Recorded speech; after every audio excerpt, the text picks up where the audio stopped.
Good morning, everybody, and welcome. Thank you, Fabio. The first session this morning we've titled Balancing Investment, Innovation, Demand Stimulation and Competition, Myths and Realities from the US, EU and Beyond. And I think there is a lot of emphasis on the second half of that.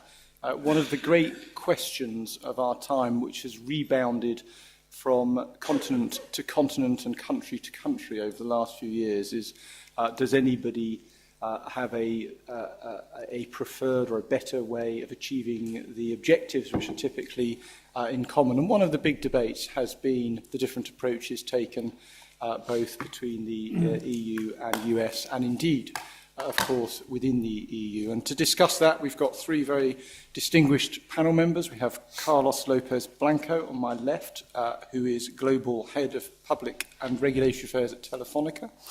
Tom Daly, Vice President and General Counsel International for Verizon in the US. And to his right, Stuart Brodman, who is a faculty member at the Harvard Law School. So we are very blessed this morning, and I'm sure we're going to have a fascinating conversation. And I'm going to ask Carlos López to begin. Good morning to everyone.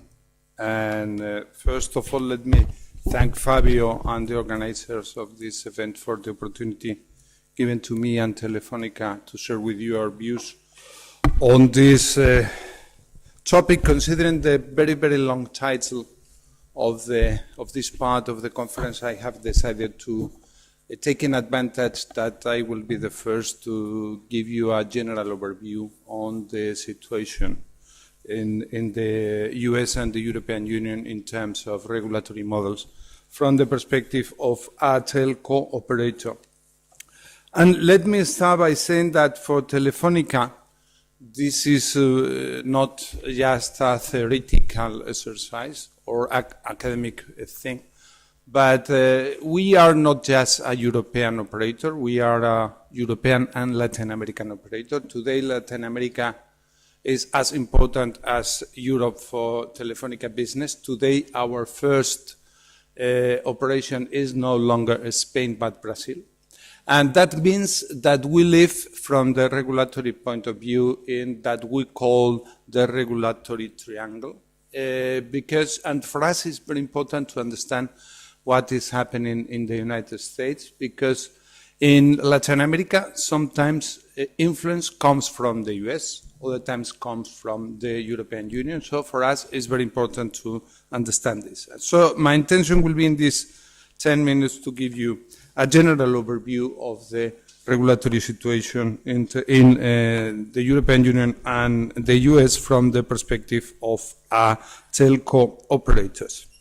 So let me remind you that in the last decade we have seen that every area of the world has taken different approaches to the regulatory framework, considering different targets, different priorities, and different policies. In the US, infrastructure and financial returns has been the main goals of the policy and regulation. In Asia, the extension and expansion of the broadband, and in Europe, competition and level of prices has been the priorities.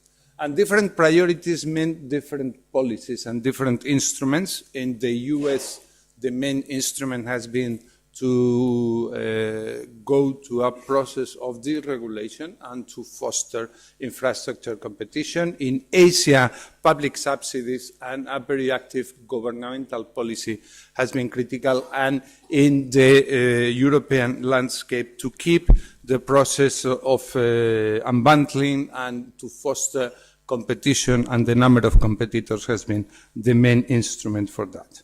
Let's start with the situation in the last years in the US regulatory landscape. So if we consider the 90s, the regulation in the US was based mainly in two pillars. One, the unbundling of the local loop as the major instrument to foster competition and to foster the number of competitors in the market. And second, the spectrum policy, a complex spectrum policy based on things like spectrum caps and other instruments to make the spectrum one base or one instrument to foster the number of competitors. And that we have seen in the United States in the last 10 years has been two moments in which turning points in the regulation. One, 2003, when the FCC decided not to go further with the unbundling of the local group and local loop, and to start a process of deregulation of the telco sector in the US. And second, and for me as important as that happened in 2003, the spectrum policy that the American regulators decided to practice since 2008. That for me has been one of the key changes in the United States regulation. And surrounding everything in the last, let's say, 5 years, a never-ending discussion on net neutrality, complex, difficult to follow, that began as a political discussion, now is a very technical, regulatory, legal discussion, difficult to understand if you are not familiar with the American situation. So the American model has been to create a market-led regulatory approach based on these three pillars: a flexible regulatory framework, a light touch regulation based in the commercial roaming and MVNOs, no broadband unbundling that has been critical, and lighter spectrum control, no time limits, no caps, dynamic secondary market. So some factors that has been critical. The second pillar of this regulatory policy has been that is a technology agnostic policy. That means that the same rules are applicable for cable and for traditional telco operators, and that spectrum is based in the neutrality, or technological neutrality. And finally, a friendly environment for consolidation in the American market based on this flexible approach of the laissez-faire, with only one exception, is trying to preserve in practical terms the Americanism of telco operators.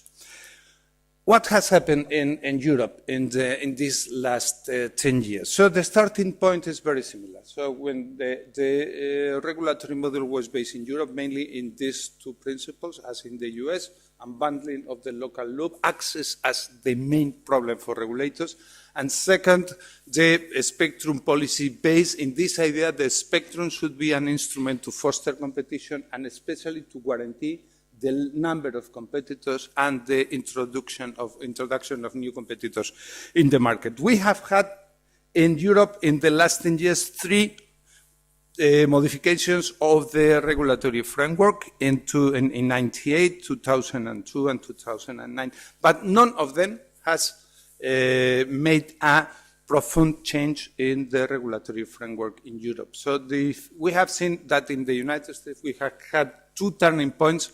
In the last 10 years, we have not had any significant modification of the European model during these three regulatory framework changes.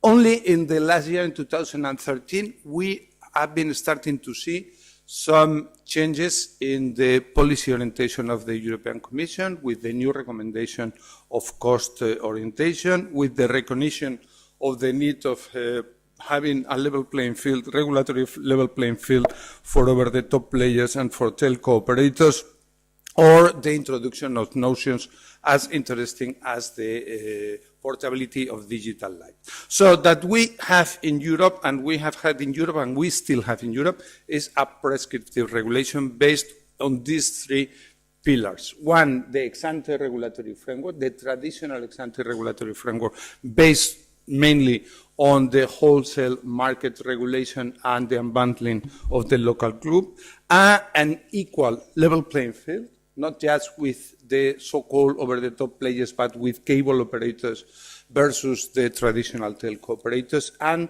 very, very important and strict consolidation rules, and inflexible consolidation rules, in our views, that is not allowing the market to have the scale and size that the global economy is requesting. So we think that today Europe and the European decision makers is at a crossroad. That we have seen in the last year is that a good diagnosis of the situation. I think that there is in the European authorities, they are aware that they need to move to a more pro-investment and level playing field framework. But the problem, business as usual, is the lack of delivery. And you know, as I know, that the European Union is not very well in delivering very fast. But I think that they need to be aware that delivery now is essential. And there are on the table of the new team in the European Commission sort of hot topics that should be solved in the next year. So those are the list. I will be back at the end. So, but let me one very, very fast reference to the consequences of this, which is the balance of these two models in practical terms. Let me go very quickly for that. First, Europe is lagging behind in LTE. Second, US is outpacing Europe in fixed NGN, especially if we consider the cable as one part of this. And this is not because European telco operators are investing less, are investing in relative terms the same amount of investment that operators in the United States. So American users enjoy better speeds than European and consume far more data. Europe is the only region in the world decreasing revenues, and Europe is a crowded space and very fragmented compared with other areas of the world. So, and finally, and very important, not directly connected with this, but very important, there is no one single European company in the list of the top ICT companies. So, two regulatory models, two different frameworks, and the balance is not very positive for Europe. That we think is that, and I think that this is the general opinion of European operators, is that we need in Europe a new policy, and that the challenge, that the problem now is that Europe must deliver. And must deliver, and we think that Europe is still on time to change things, to change framework, to change policies, because remember that in 2002, the situation was exactly the opposite. At that time, the US had a lot of problems with trying to adjust its regulatory framework, and at that time, Europe was the lead in the telecom sector, the leader in the telecom sector. We think that Europe is still on time to reverse. So that we think is that should be 4 pillars of this new policy should be considered by the European authorities and the European Commission to make Europe an innovation and investment-friendly area with less regulation, less regulatory driven, and removing the ex-ante regulation pressure that we have today. Second, a more efficient market structure. So one of the problems of the European industry is fragmentation and lack of scale. If the European industry wants to compete versus the American versus the Asian, we need to have a process of consolidation in the market. And finally, the level playing field area. And these 3 pillars, in our view, should be complemented with that we call a bold internet agenda for Europe. So we need that Europe needs to understand very well which is the role of Europe in the global world and in the internet economy. And this is why Telefonica has published, you can read it in the microsite that you have there, that we call the Telefonica Digital Manifesto, in what we propose to open a discussion not just on the traditional telco issues, but all the issues related to the internet model for Europe and the internet problems that our users, our citizens have when they are using internet, and to rise and to open the debate around things that we consider so important as the problems regarding the operating systems and the portability of digital life, the transparency, the contracts, etc., etc. So we think that this is probably, if Europe is able to go to a new regulatory framework and model, this will be probably the less challenge to find the place of the European economy in the internet world. Thank you so much.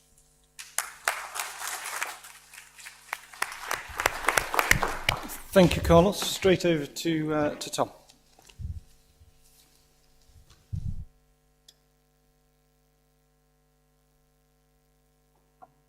Thank you very much, Ed. Fabio, thank you for the opportunity to be here today. I welcome everyone, and I appreciate the chance to talk with you this morning. My comments will, I think, echo in many respects those that Carlos just made. Obviously, from the U.S. Corporate perspective, I've been working for Verizon for many years in the U.S., and recently my wife and I moved to London, and we're going to be there for the next 3 or 4 years.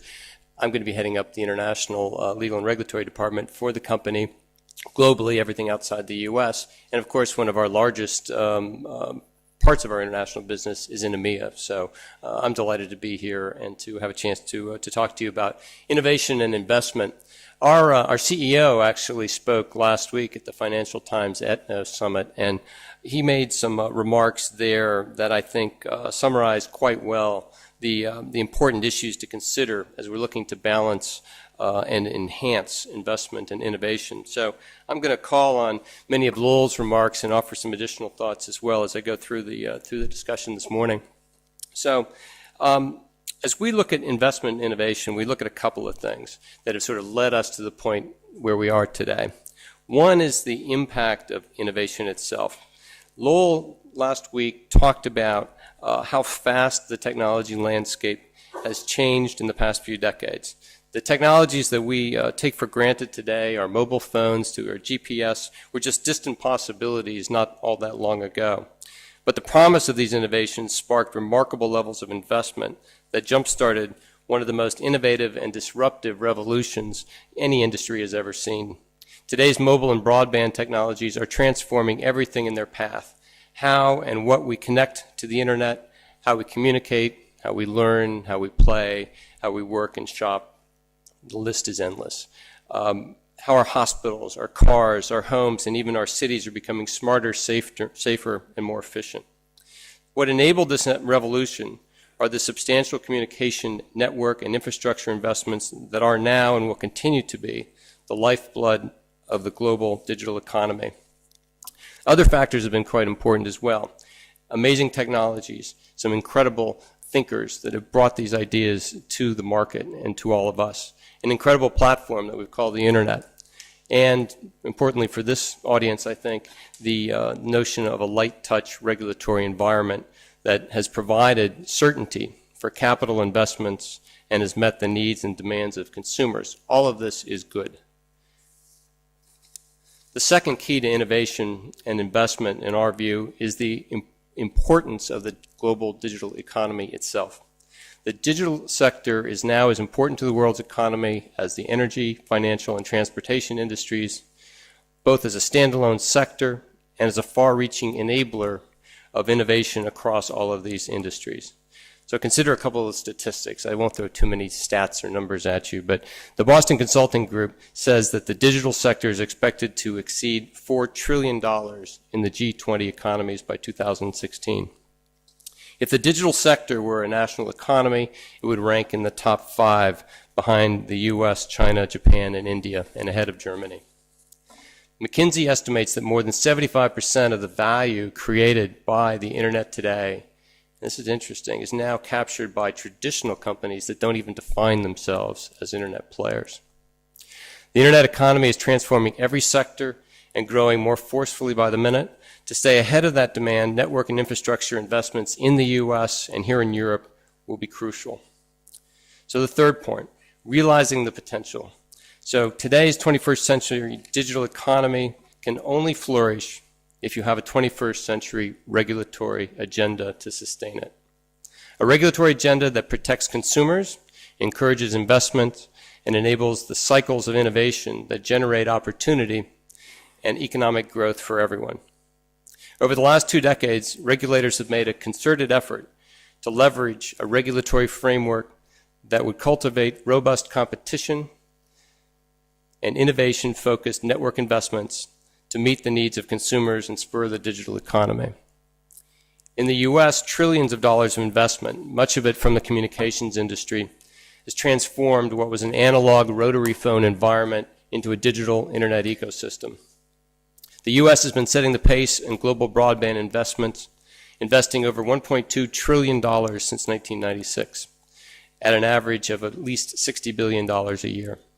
Just last year, the U.S. private sector invested $75 billion, led by AT&T and Verizon, who together invested more than $36 billion. In the past decade, even though the United States comprises less than 5% of the world's population, the total broadband infrastructure investment spending has remained steady at approximately 25% of the world's total.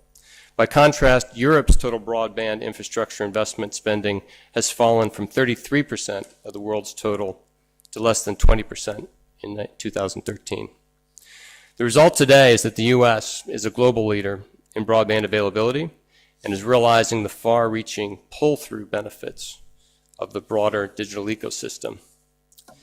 85% of the U.S. has or soon will have access to broadband speeds of 100 megabits or greater. 93% of the U.S. has access to cable broadband. 97% of the U.S. has access to 4G LTE mobile networks. And of the world's 25 largest internet companies as measured by revenue and market value, 15 come from the U.S. So what's our view? Well, Verizon's view is that the realization of these possibilities is far from a given, the possibilities of the internet future. The technology giants of the 90s are shadows of their former selves. Across the world, we have almost 20 years worth of long-standing companies and startup companies that are no longer relevant because they were unable or unwilling to adapt to the ever-changing world. And what's true in the marketplace is also true in the regulatory world.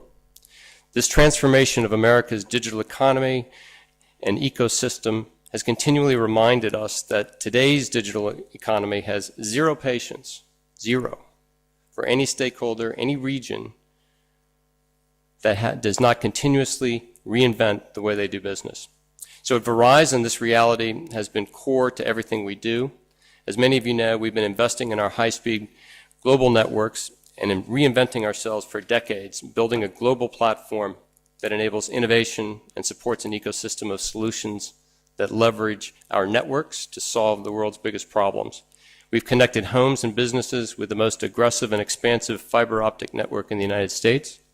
Our global internet backbone transports massive amounts of digital cargo across 6 continents, 2,700 cities, and 150 countries. We're also moving up the stack, investing in critical technologies that are providing the foundation for every sector, industry, and intelligence system today. So at Verizon, we operate extensive cloud networks that can share, store, and safeguard digital information. We're a leader in cybersecurity and are deeply involved in telematics, just to list a couple. And in Europe, we have over 4,000 employees focused on the needs of our enterprise customers. So we're here, and we're a major player in this region as well. Finally, since 2010, we've led the U.S. deployment of 4G LTE technology, which now accounts for nearly 40% of all global LTE connections. Today, more than 2.1 billion consumers subscribe to a mobile broadband service with an annual growth of 40%. Global IP traffic has quadrupled over the last 5 years and continues to grow at more than 20% a year. By 2017, mobile devices will originate more internet traffic than wired devices, with mobile data growing at 66% a year. The real game changer, however, is video. Internet video is expected to take up almost 70% of video on demand of internet traffic by 2017, and video on demand traffic will triple. Earlier this year in the US marked the first time ever that consumers spent more time watching video on mobile devices than on desktops and laptops. So the path forward. We see that there are 3 key principles to inform a 21st century policy agenda. It's clear that today we're living in a golden age of innovation, one that promises to expand opportunities and prosperity. These opportunities can and should be growing for everyone, for the U.S., for Europe, and for emerging countries and markets. But today's 21st digital economy can only flourish if you have a 21st century regulatory agenda to sustain it. A regulatory agenda that protects consumers, encourages investment, and enables the cycle of innovation that generates opportunity and economic growth for everyone, while avoiding the regulations that attempt to outsmart what has become a dynamic ecosystem. From our experience, the 21st regulatory agenda is built on three core principles. The first, the formation of a unified, harmonious market and regulatory regime. By its very nature, today's digital economy is not limited by geography or borders. Rather, it's global, responsive, and highly adaptive. These are the very same attributes today's digital economy demands from a market standpoint. In the U.S., mobile companies have one unified market and regulatory regime to navigate. And the same is true for wireline broadband. In Europe, digital players have 28. A single market provides the economies of scale and a consistent regulatory environment required to incent meaningful investment and reinvestment. Capital-intensive businesses like ours require scale to achieve their full potential. At the same time, differing regulatory regimes destroy scale and ultimately stunt investment, hurting consumers in the long run. This is why we're encouraged to see that one of the European Commission's top priorities is the creation of a single European digital market for consumers and businesses. A single market that will create a truly level playing field for competitors, provide consumers with better choices, and modernize and simplify regulations for all stakeholders. Second, a light touch regulatory approach. We believe a light touch approach means a commitment by regulators to avoid adding artificial constraints on the marketplace that do not address legitimate market problems or demonstrate harm to consumers. In the U.S. in the early 2000s, we saw the flow of investment pick up when the U.S. regulators removed onerous regulations that limited phone and cable companies from competing against each other. Not surprisingly, this is when broadband to the home took off. On the mobile side, U.S. regulators have largely chosen not to regulate wireless networks and services, a central reason why the U.S. mobile industry continues to be a magnet for global investment and innovation. Finally, a framework that empowers consumers and purposely promotes technology and platform competition is essential. Our industry is dynamic and demands freedom to evolve in order to meet consumer needs. This is magnified when we're dealing with a digital economy that now consists of so many diverse players and contributors. The U.S. approach to technology deployment has been to embrace and foster competition among all of these different players, removing barriers to entry to encourage us to stretch into each other's markets. Between LTE, fiber to the home, cable, DSL, and satellite broadband, almost all American consumers have access to broadband service, and in most cases have the ability to pick between 5 or more providers. Competition in the U.S. market has never been stronger. Accordingly, American consumers have never had more choices, freedom, and benefits, thanks to the markets that are built on competition, not on regulation. Conversely, trying to predict and regulate how a specific technology will evolve is simply not possible. Like the Internet itself, a progressive regulatory framework must be free of static regulation, reflective of today's market realities, and based on open standards that accommodate all technologies without favoring one over the other. The U.S. has purposely created such a regulatory framework. Overall, our own transformation and America's digital economy have thrived due to an ecosystem that has been unified, lightly regulated, and reliant on technology and platform competition. The end result is that American consumers are now more empowered and influential than ever before, and are benefiting from one of the most robust ecosystems and investments and innovation in the world today. So, thank you.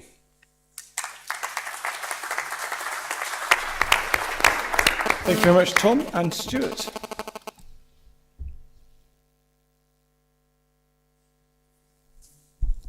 Thank you, Ed. It's a pleasure being here today. And in particular, I'd like to just reinforce some of the things that both Carlos and Tom talked about. Thank you also to the IIC for the invitation. What I'd like to do in the next few minutes is to talk a little bit about a work in progress, let me just give you a little personal perspective. I really have three hats that I'm wearing today. One, and primarily, is the research hat.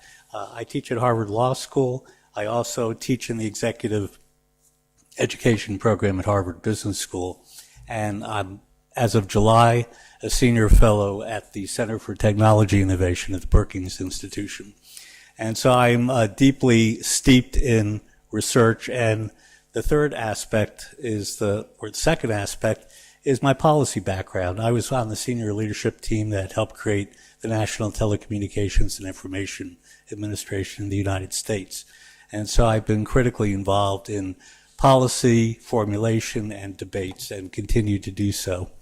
The third aspect is management consulting. I spend a good deal of my time working within companies and understanding how companies operate and work and compete in the marketplace, and also have a number of the analytic tools of management consulting, particularly case studies and benchmarking, and some of those aspects which are brought into my research. What I'm undertaking, have been undertaking, and continue to work on is a meta-analysis which I hope will be useful both to the industry and in particular to the policy community. As you know, there's a lot of data that's out there, a lot of data which gets released, which gets reinterpreted, and often we basically regurgitate a lot of the data, and particularly in the advocacy world, that data essentially becomes what I call tropes. They become essentially flags that people begin to wave, and often we don't critically step back, pull back and look at what this data means, whether this is good data, how the data should be applied in a policy context. So what I'm trying to do is essentially a meta-analysis to look at data which has been produced to see both what it does methodologically, to see whether those methodologies are transparent, whether it's good data, whether it's current data, and more critically, whether it reflects what both Tom and Carlos were speaking about, which is the notion of an internet, a broadband ecosystem. So much of the discussion now in the United States takes a very small slice of broadband. It takes the slice of network. Networks are critical to the ecosystem, but they are one of three parts of that ecosystem, with obviously applications being the second part and devices being the third part. And in the ecosystem, we need all three elements to be developed and to work together. In the United States, I think we have tended to focus a good deal on three metrics. The notion of speed, how fast is the network going? Price, how much does it cost? And these are typically at the consumer level. And then deployment, how much of our population essentially has access to these high-speed networks at appropriate consumer price points. And I think regulators, particularly the FCC in the United States, are very sensitive to these three metrics. I think what my research will show, and my research will be finished and released probably in time for the ITU Telecom World Conference in Doha in December, and then the actual publication may be by the end of the year or at the beginning of 2015. So what I'm talking about is still a work in progress. What I'm trying to do is to map across that entire ecosystem, so we're not just looking at these small slices of network. We're also looking at a broader ecosystem of how countries essentially fare against each other. I think also we've tended to be much more in this game of rankings that everyone is saying, is the United States number 17 or number 4, whatever it is.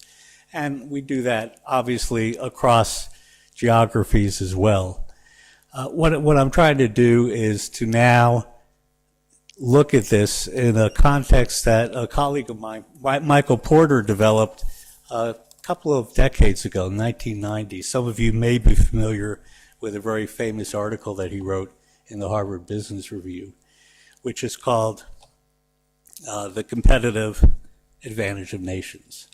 As you know, so much of the competitive advantage of nations today is the digital competitive advantage.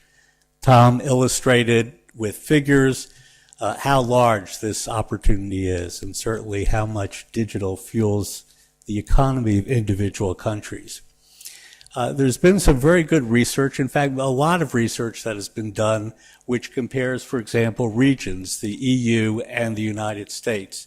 I'm happy to acknowledge two of my colleagues in the research community, Christopher Yu at the University of Pennsylvania Law School, who recently completed a study some of you may be familiar with, which compares the EU and the United States, particularly with data analysis and good data analysis. And the second is Everett Ehrlich from the Progressive Policy Institute, who also has done some good comparative regional analysis.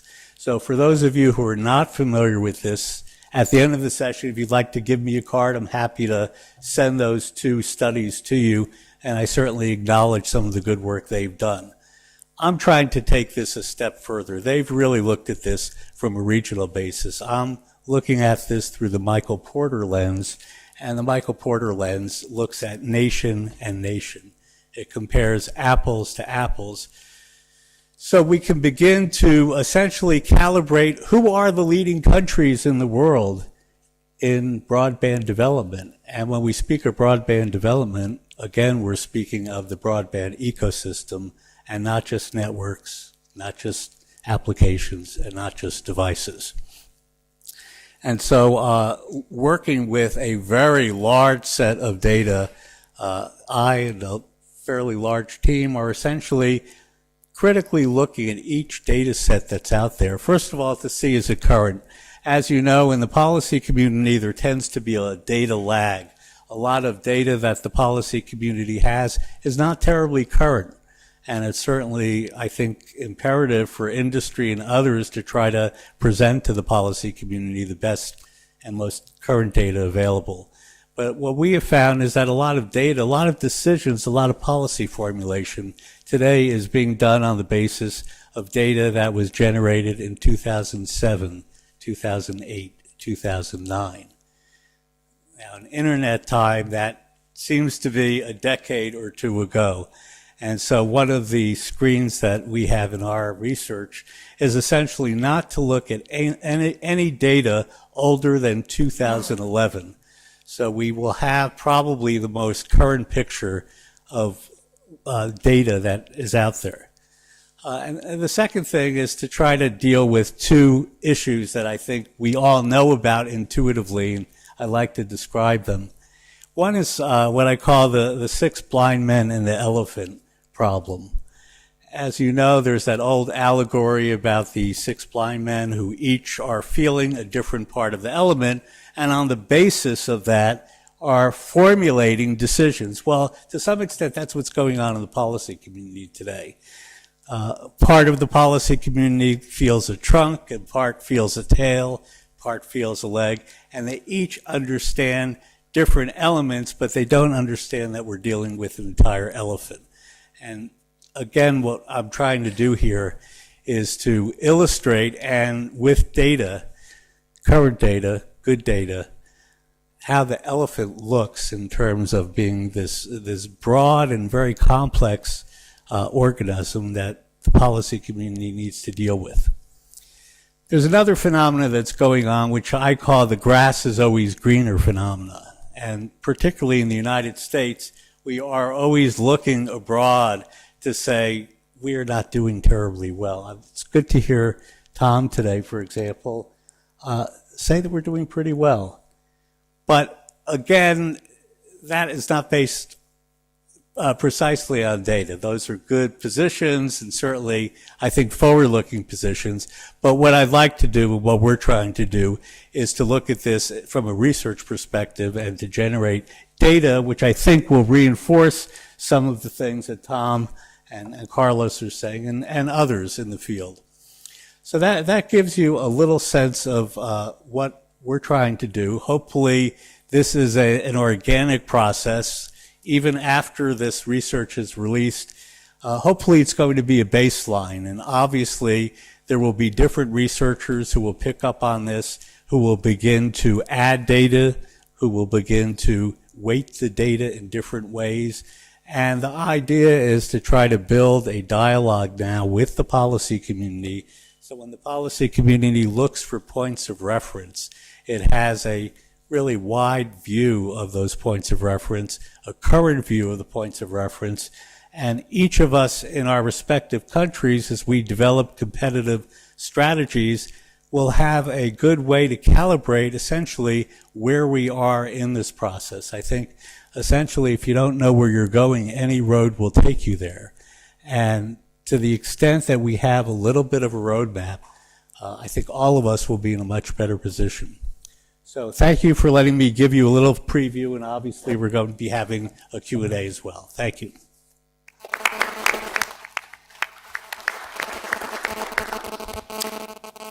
Good. Thank you very much, everybody. So we can move straight to questions, and I think to all speakers or individual speakers in terms of what they've said. Who would like to kick off? Richard. There's two in the front row. Do we have a microphone?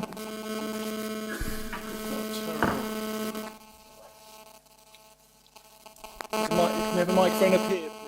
Thank you. Suddenly hit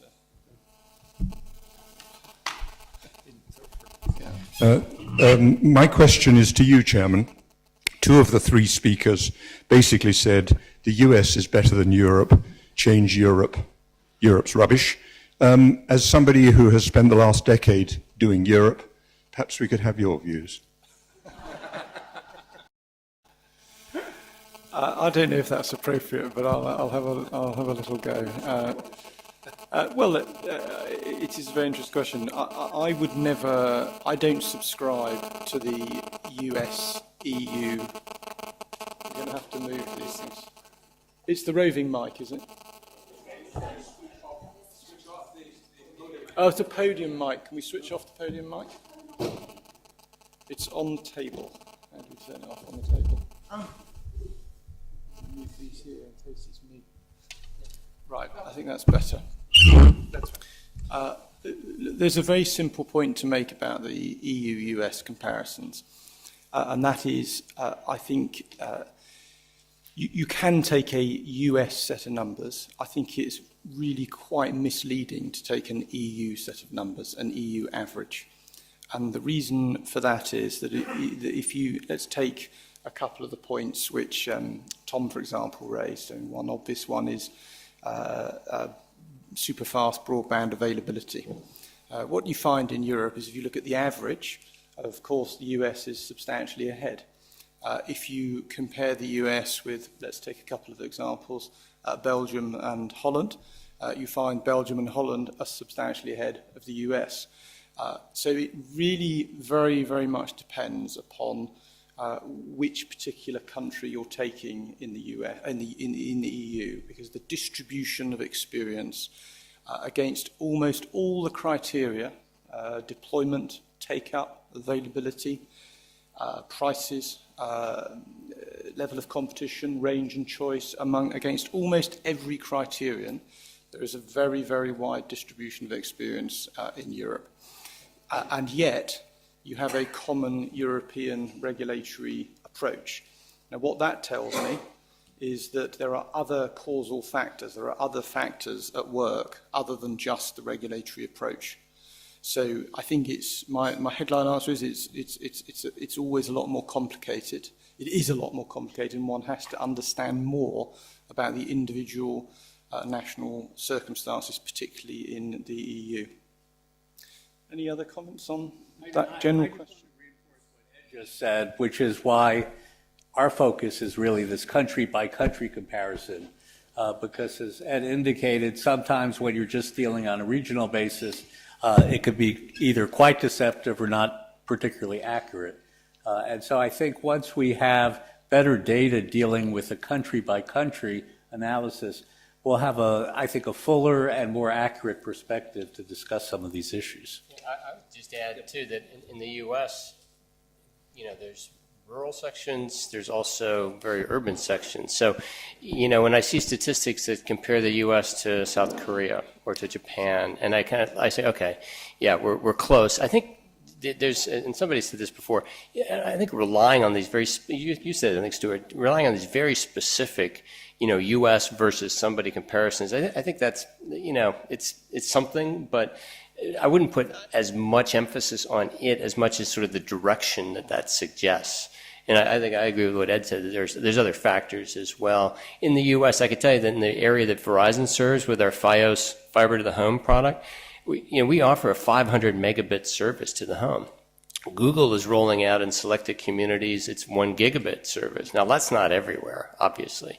But in the Fios territory, I have the basic service at my home in Virginia before I moved to London, and it was a 35 by 35 symmetric service, and it was, you know, it's more bandwidth than I'll ever need.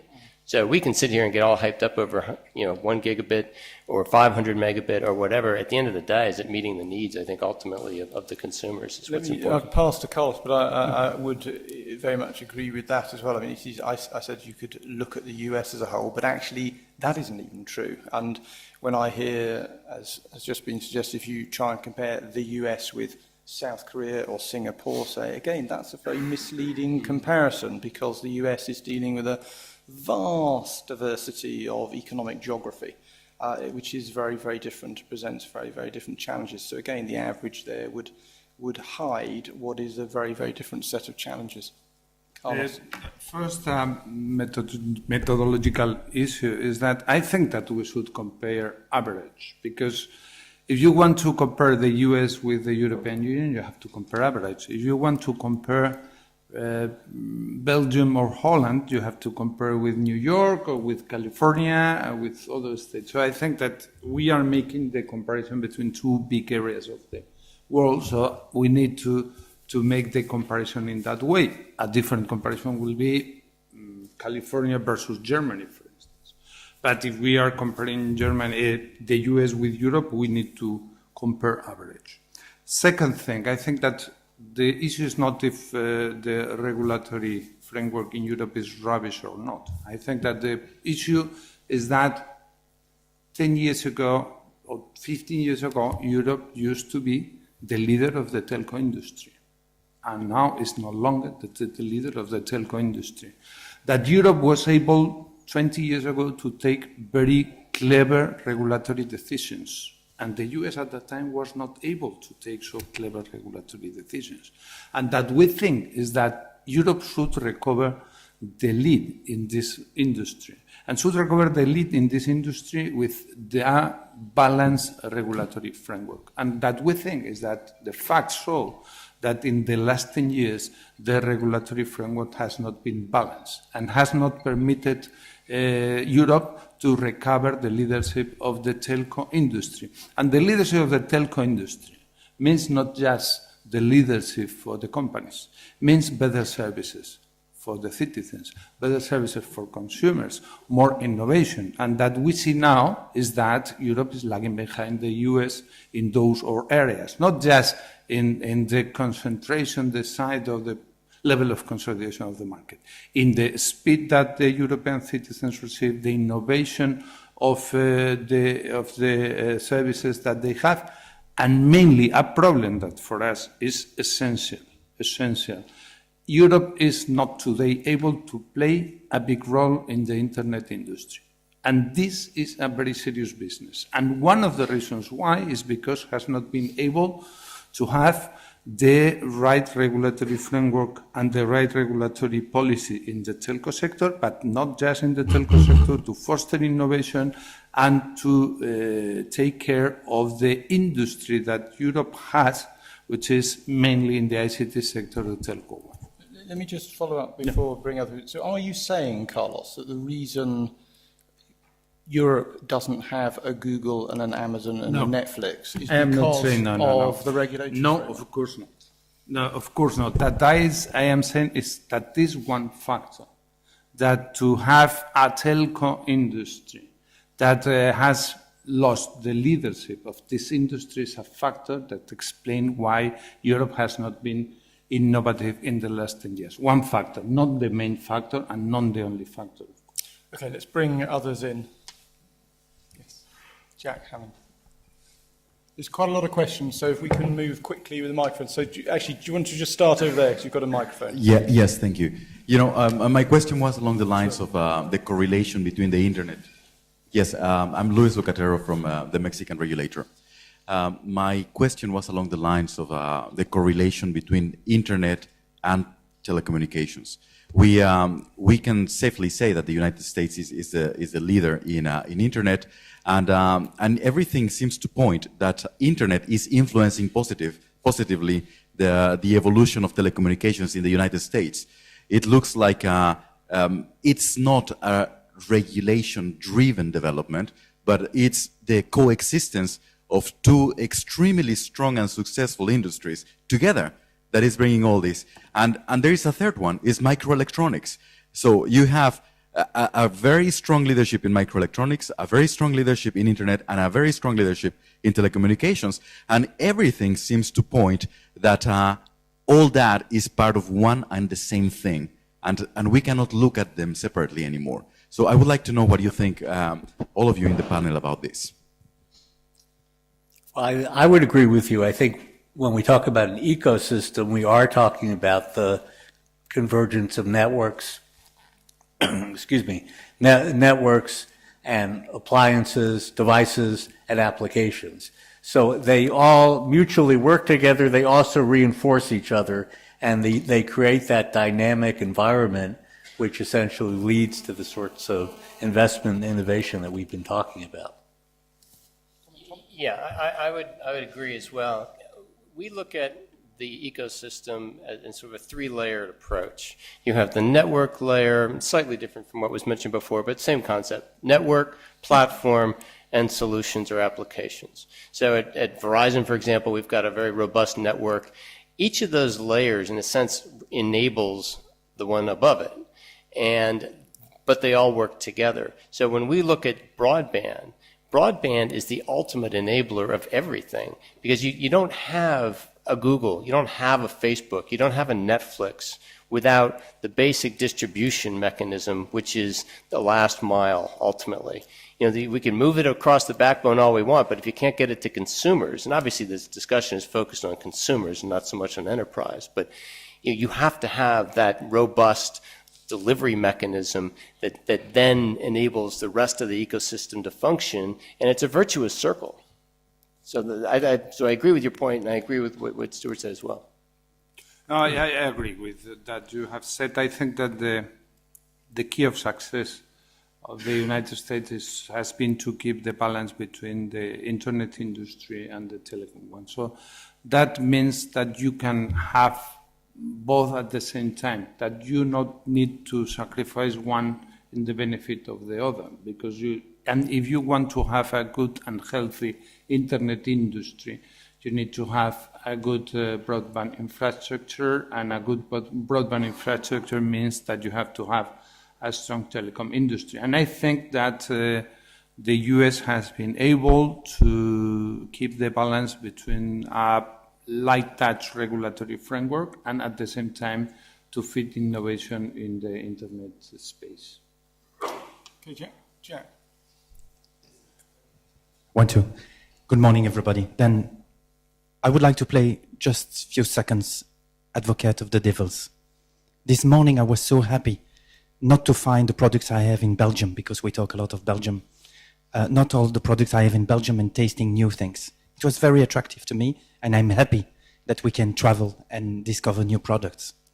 Then when I was thinking about history, and of course today we won't change it, I remember then when I started in the telecom, few companies here in the room said that internet was just nothing. We don't have to spend time. And then I just want to say that we lost a lot of time. Then let's make it easy for tomorrow. 3 questions. First, Belgium, you don't like comparison with US and so on, but I love Belgium, I'm from Belgium. But we don't have a city like New York in Brussels, you know, it's a bit smaller. But we have cable in every small cities in Belgium, and copper and VDSL and so on. Not fiber yet, but the cable is already at 160 megabits per second, and soon a lot more.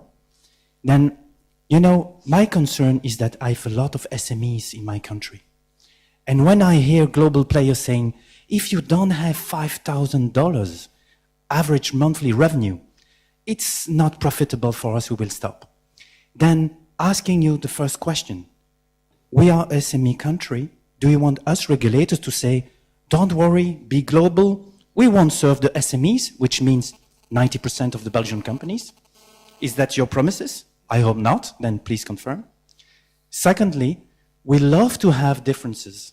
We love to have different services. Then if you have a promises, then we see emerging innovation. And I think that what we have to decide today is that let's open it to innovation. Then your promises, please. And third, I would say, we opened my street the last 15 years about 5 times. 2 times, 3 times for telecom, 1 time for water, 1 time for gas. Then this time, dear gentlemen, ladies and gentlemen, we help you with the broadband directive to help you once again.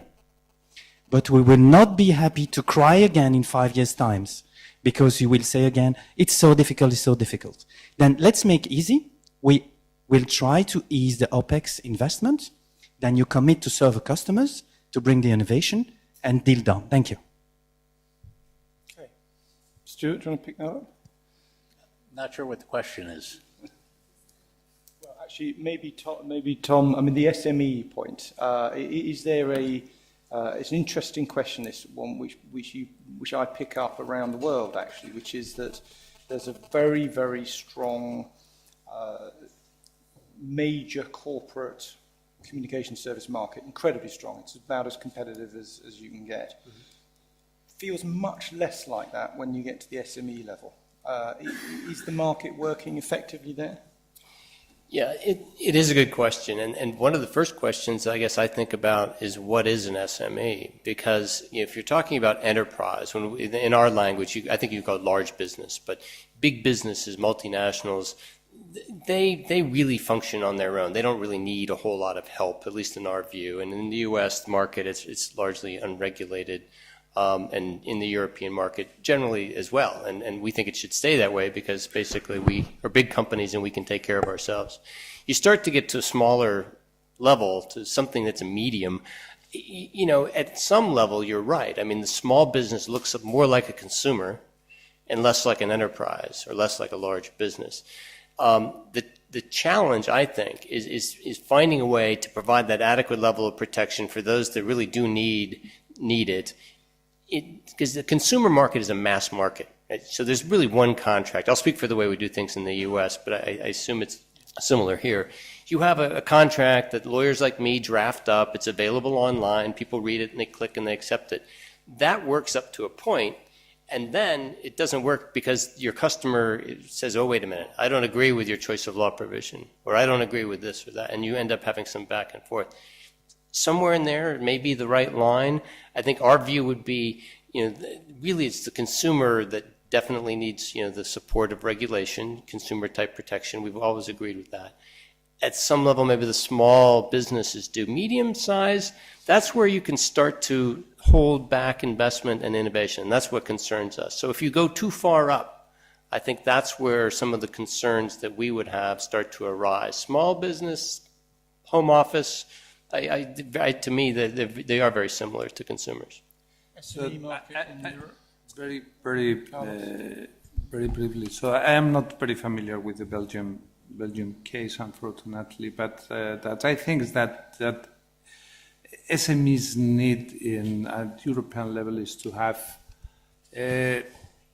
good services in terms of communications, good services in terms of broadband access, that to be able to compete globally. And for that, they need to have a strong industry able to maintain a high level of LTE penetration, to introduce new broadband services, etc., etc. So I think that for the SMEs and for the development of this critical part of the European economy, that is probably the part that gives the European economy more competitiveness at global level. These medium-sized companies, that they need is to have a strong telco sector able to invest a lot in new services, in new specialized services, in new LTE networks, etc.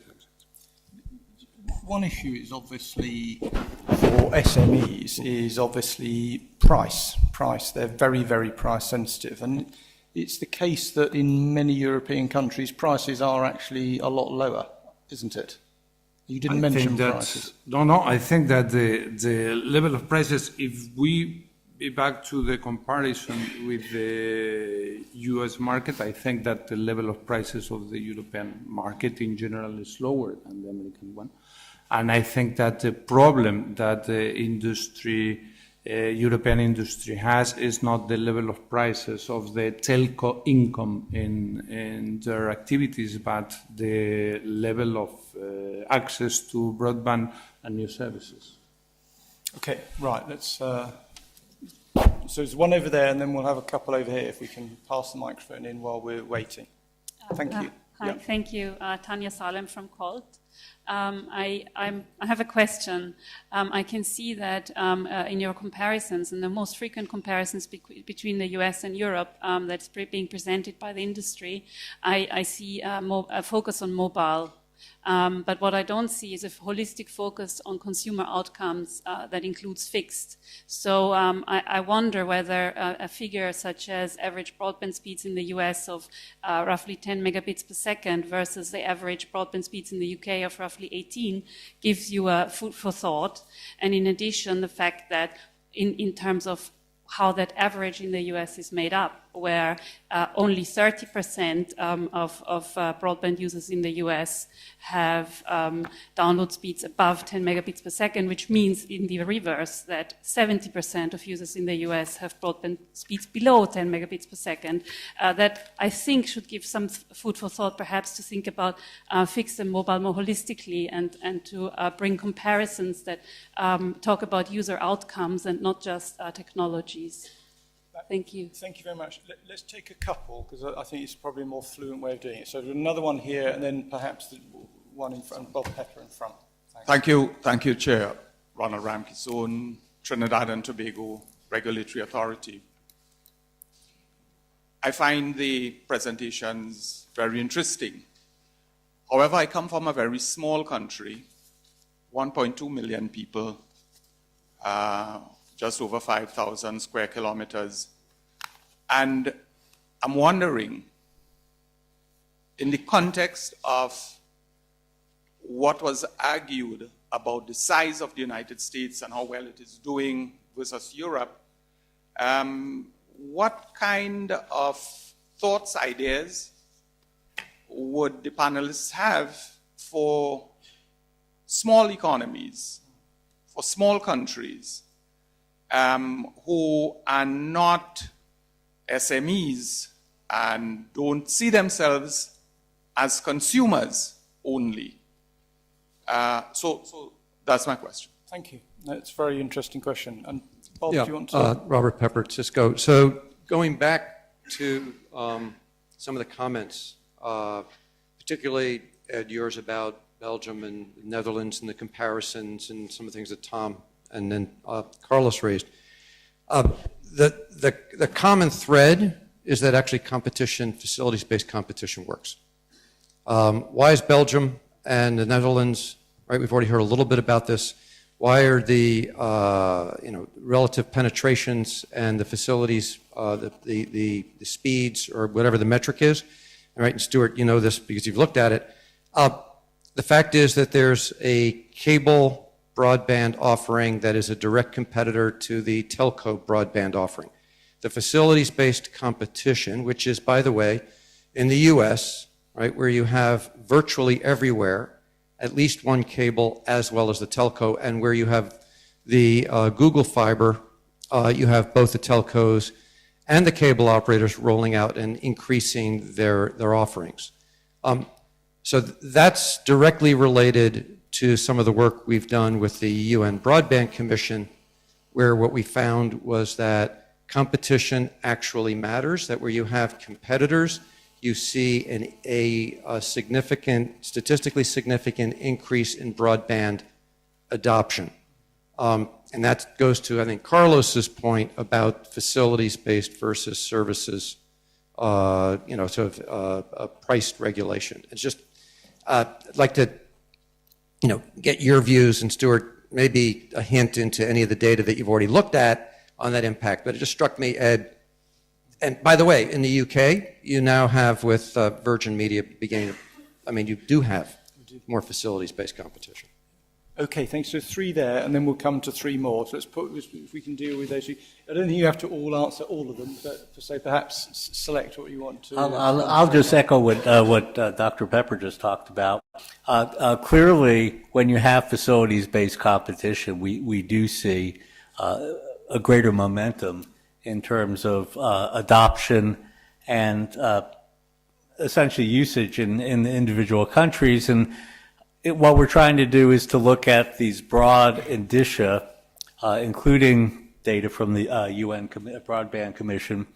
And I think when you look at that larger picture, it also will reinforce that more narrow point, which is that certain outcomes or certain regulatory policies may be more beneficial than others. So what we're trying to do is not just to look at data, but to also extract from them what I call leadership lessons. What are these countries doing that might be applicable in Trinidad and Tobago? And once we have some of those leadership lessons, those might be essentially effectuated through various policies, and one of those policies may be more facilities-based competition as opposed to service-based competition. So let me, I'm sorry, Carlos, do you want to go? You go, Tom. We'll right to left. Okay, so let me comment a bit on what Bob just said, and then I do have a thought or two in response to the gentleman from Trinidad and Tobago's question as well. And I also agree with your point about focusing on outcomes too, because I think that is important. At the end of the day, all of this is for nothing if people aren't finding ways to use the services. I do think, as I said earlier, there's a virtuous circle though that evolves. So in a way, Bob's point about having 2 wires into the house, separate wires, is spot on, because it is what drove so much of the success that we're seeing in most of the U.S. What enabled that, quite candidly, is in many respects, is the fact that companies like ours at Verizon, we were willing to take a bet. AT&T is the same way. We have been willing to deploy our networks and spend, in our case, we spent $24 billion to roll out our fiber network. $24 billion, it's an enormous sum of money.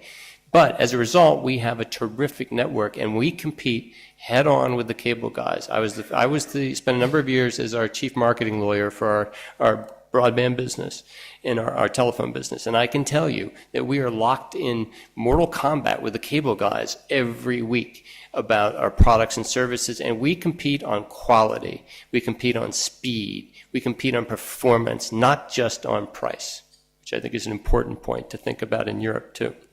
So Bob is absolutely right. That is what has enabled Belgium, I suspect. I don't know a lot about the Belgian market, but knowing that there are 2 wires into many, many places, that is where you get the competition. And you don't need 7 wires going into the house. 2 is fine. You've got the wireless coming over the top. That is ample competition, and you're seeing consumers benefit. Now, as to Trinidad and Tobago, I was at the CTEL conference this past February down in San Domingo. And, I spoke on one of the lead panels on that. And it's interesting to me, because as I listened to the panelists talk, you really do have a different set of issues. I mean, how to encourage the investment that you need is a challenge. Obviously, you don't need me to tell you that. As you were talking, I was thinking about Colombia. I had a long conversation with a Colombian telecom minister while I was down there, and he was talking about their plan. They've sort of laid out a plan to bring broadband not to every house and not to every place, but they bring it to locations. And so they started finding ways to get broadband out to the population, because not everybody could afford having broadband in their homes. And so they were looking for ways to do that. So, starting with that sort of infrastructure plan, and then figuring out how to increase people's awareness and understanding of how to use it.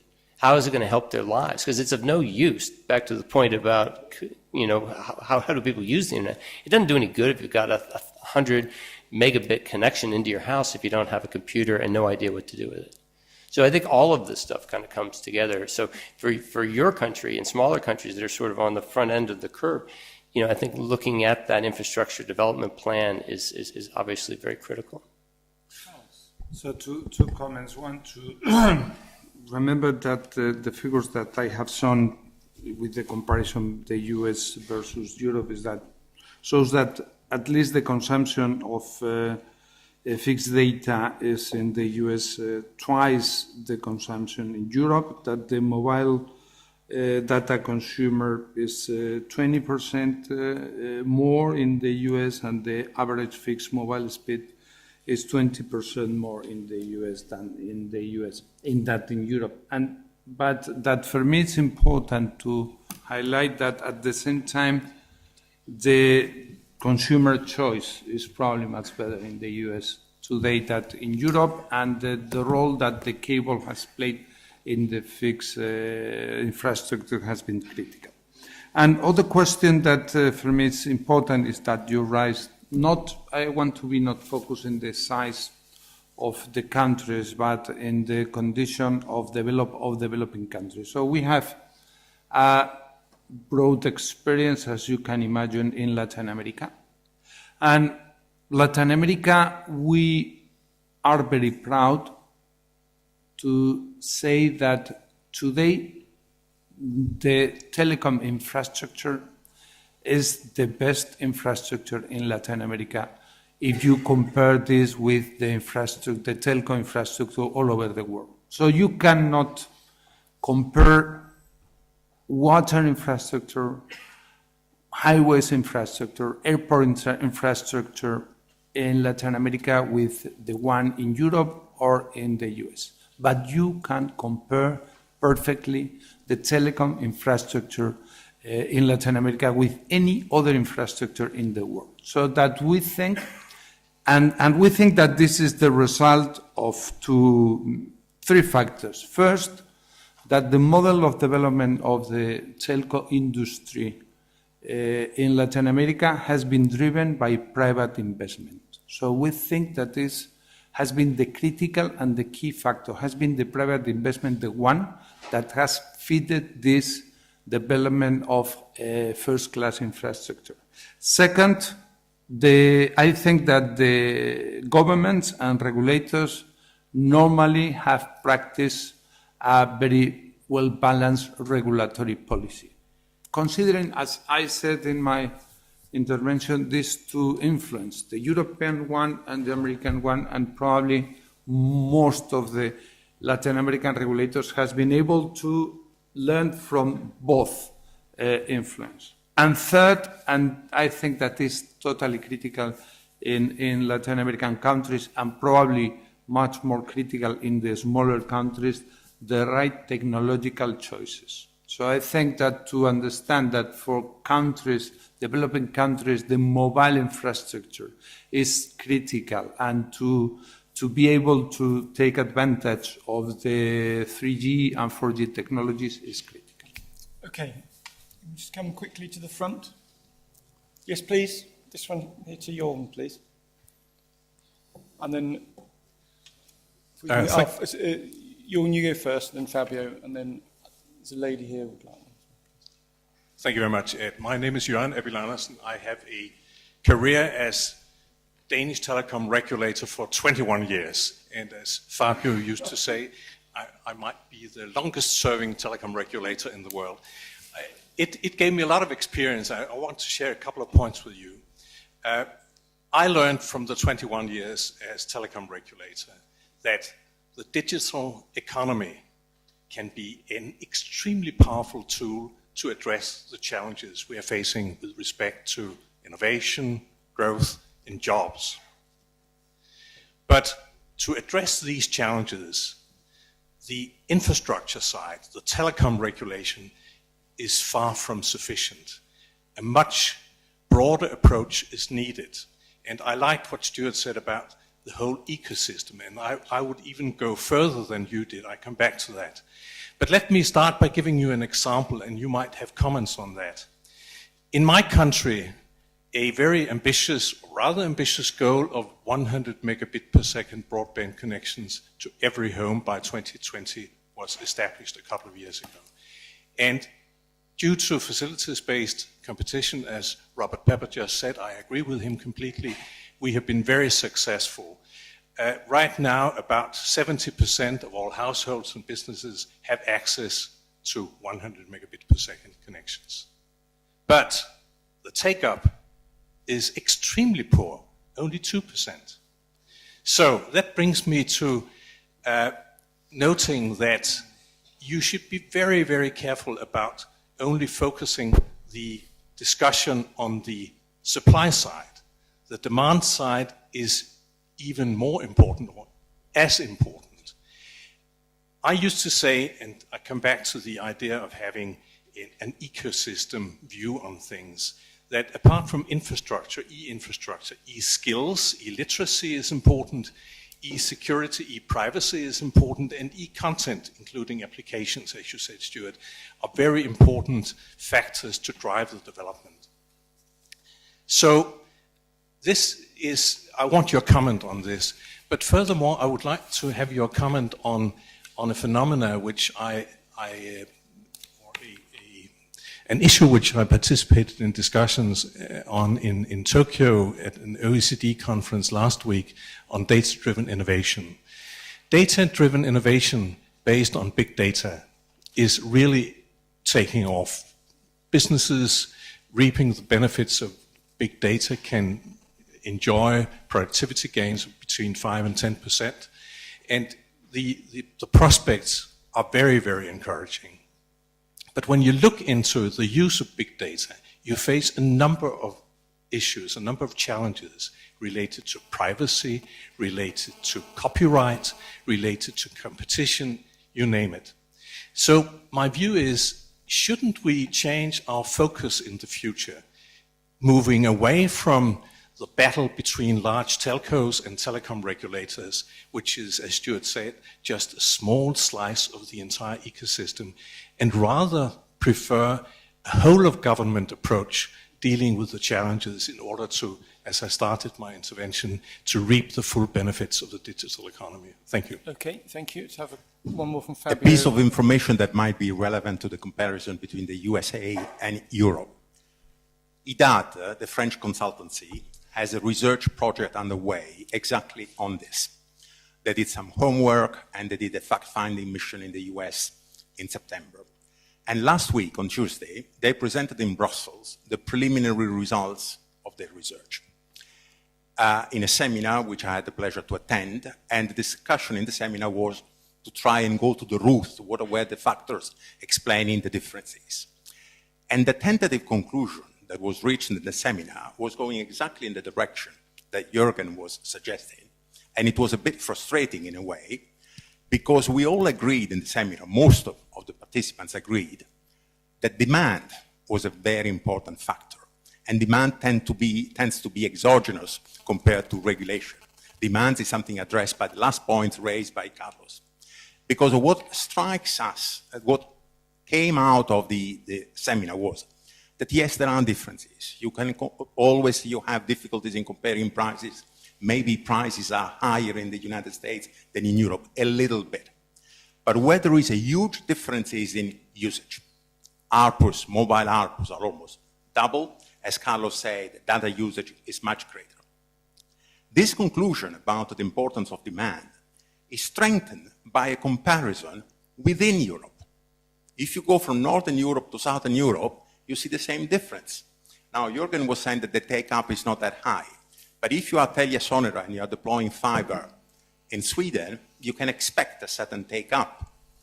If Telecom Italia were to deploy fiber in Sicily, well, the chances of a take-up would be very different.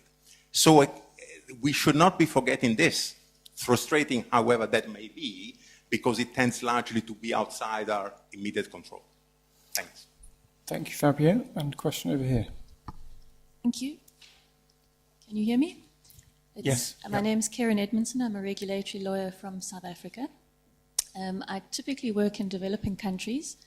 So taking as a starting point that two of your speakers are from extremely large operators in developed parts of the world, I would like to understand from Tom One of his comments was that he suggested there would be one market for regulation across the EU and the States. I assume it was just limited to those two, or did you mean around the world in general?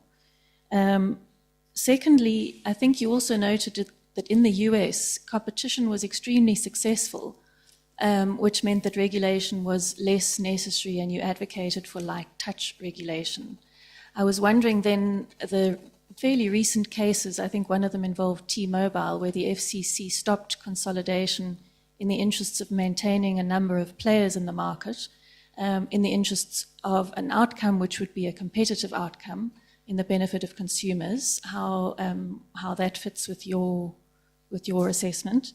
And then thirdly, and perhaps this does relate more to smaller countries and developing countries, but what would your assessment be, perhaps Carlos, you can also input on this one, in relation to the dominance of large companies and the establishment of competition?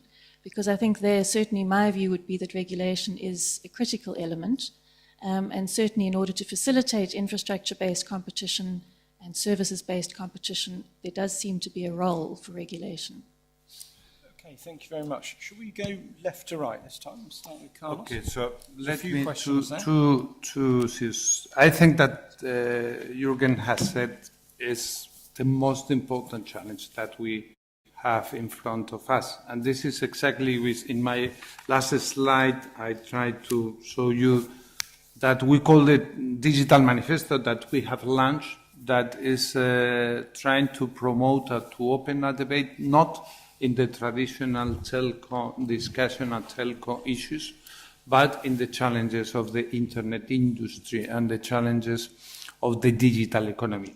I think that we have now a commissioner, not a commissioner of digital agenda, but digital economy. I think that is a very good change. I think that this is exactly the discussion that we have to have in the next years.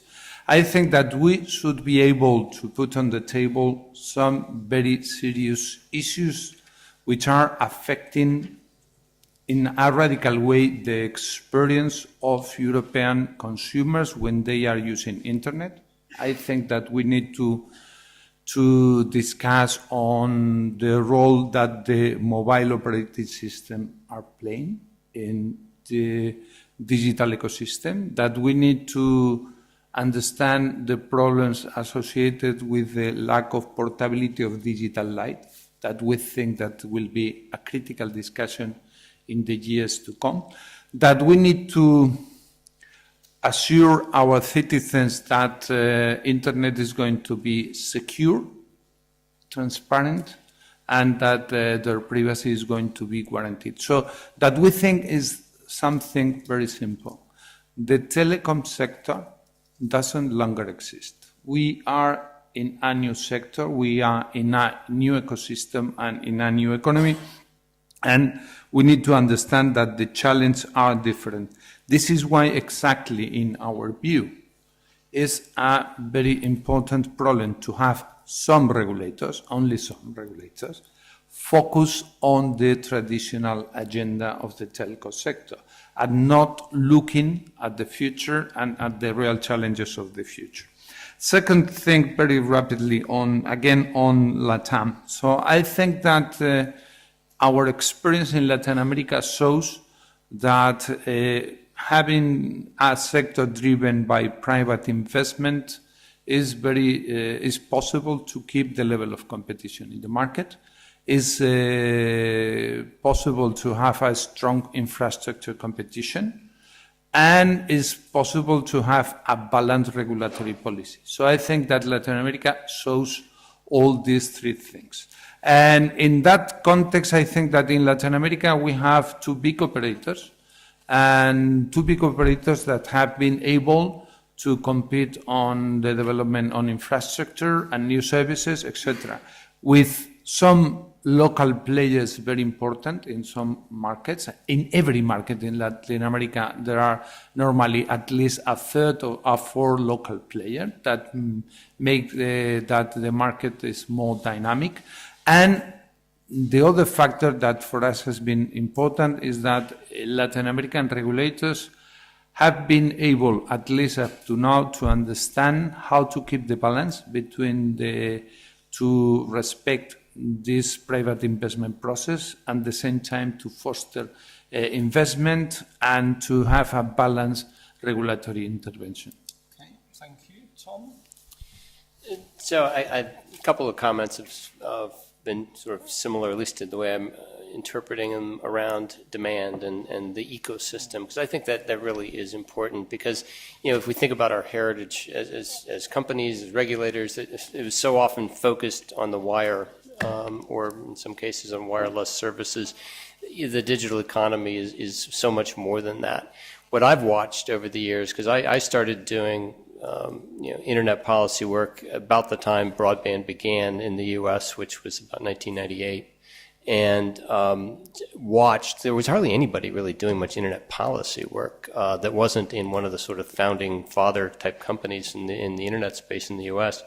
And over time, more and more people got involved in it. And I watched as there was sort of slow encroachment of regulation on the internet in different ways, though. It's not just in terms of sort of the wire itself. Ironically, the regulation over broadband in the U.S. sort of backed off, which is, as I said in my remarks, one of the reasons why we were able to develop the broadband structure that we have today.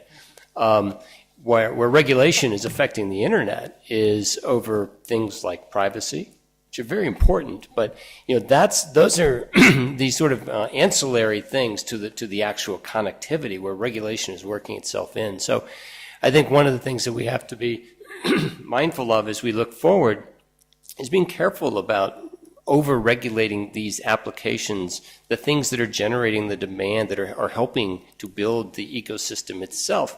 Regulating before there is a formed industry is a real problem. I mean, it's very hard as a business to figure out how you're going to navigate and develop. It's hard enough when you're competing with others and you're trying to find human capital, investment capital, and everything else. If you then have to layer on top sort of navigating a regulatory minefield, it becomes very, very difficult.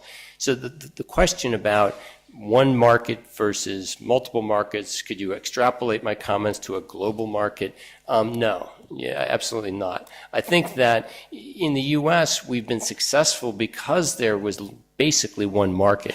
We don't have to go to 50 different states on most things. We really just have one set of regulators at the federal level. The Federal Trade Commission, frankly, is the chief regulator in a sense over the internet, as I think of it and as I've described it, not the FCC. And the FTC its job is to protect consumers in many respects, and that's what it does and it should do. And that's where the regulation of the internet, frankly, I think should be. It's not at the communications level. So U.S., regulate, that's a market. Europe, I don't want to be presumptuous and tell you how you should regulate yourselves, but the more you can make it simpler in the environment, the better off you're going to be. And it's not just telecom regulation. You have a very complicated copyright system here.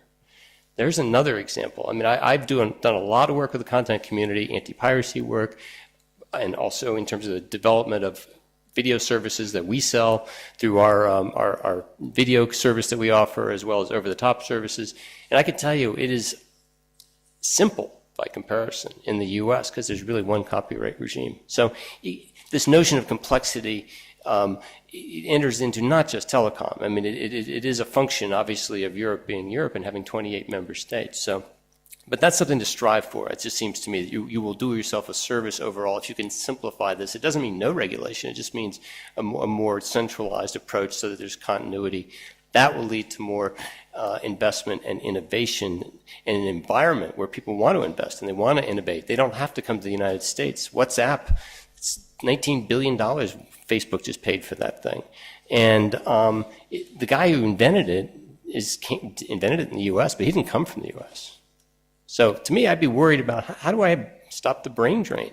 How do I keep people in Europe? How do I keep encouraging that? That has nothing to do really with telecom regulation.